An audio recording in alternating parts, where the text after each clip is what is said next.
अभी आप भी लगभग मेरे ख्याल से 12-13 साल से क्रिकेट कवर कर रहे हैं। 1 बॉल 4, 1 बॉल 6, ये इक्वेशन पूरे भारत में कहा जाता है कि ये हो सकता है। 1 बॉल 1, 1 बॉल 2 मुश्किल है। नए बैटर से आप क्या उम्मीद करेंगे? भरपूर कठीण आहे 1 बॉल 1 रन करणं, 1 बॉल 2 रन करणं, परंतु षटकार मारणं सोपं आहे. आता तेच करायचं आहे. हात उघडायचे आहेत, मोठा फटका मारायचा आहे. बॉल बाउंड्री लाईनच्या बाहेर गेला तर मात्र जल्लोष, आणि नाही गेला तर मात्र परतीचा प्रवास. पाहूया ती कामगिरी ते धीरज करताना दिसेल का? धीरज पाटील. अब तक एक मैच ऐसा रहा है जिसमें आखिरी बॉल पर वो 6 लगा है। क्या ये दूसरा मैच होगा?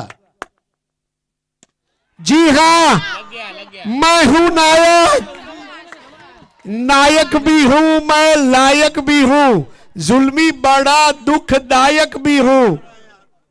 धीरज कडक शॉट धीरजचा. हलकासा शॉट बॉल होता, फोर्स केला समोर लॉंग ऑनला आणि बॉलला पाठवलं बाउंड्री लाईनच्या बाहेर. आणि परत एक वेळा पिंटू स्पोर्ट्स सारंगाव या टीमने दाखवून दिलं की जिद्द चिकाटी मेहनत असेल तर तुम्ही कुठलाही सामना जिंकू शकता. आणि ते जरी मरी अलिमगर बी हा संघ मात्र आता परतीचा प्रवास करेल. एक मोठा सामना इथे नुकताच संपन्न झाला. सामना इथे जिंकलाय पिंटू स्पोर्ट्स सारंगाव. आणि या मॅच मध्ये कलाटणी दिली शेवटच्या बॉलवर सिक्सर मारत असताना धीरज पाटीलने.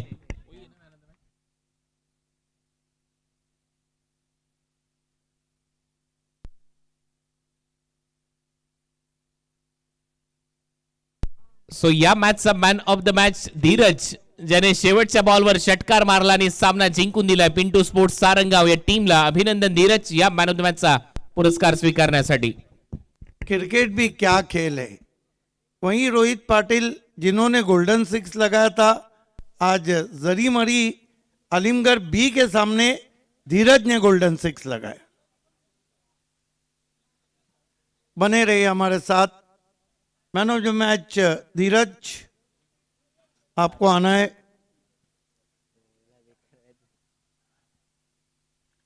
फास्ट ट्रैक लॉजिस्टिक के ओनर, बहुत ही मशहूर पर्सनालिटी नवीन शर्मा जी के हाथों से हम आपको मैन ऑफ द मैच दे रहे हैं. उनके दोस्त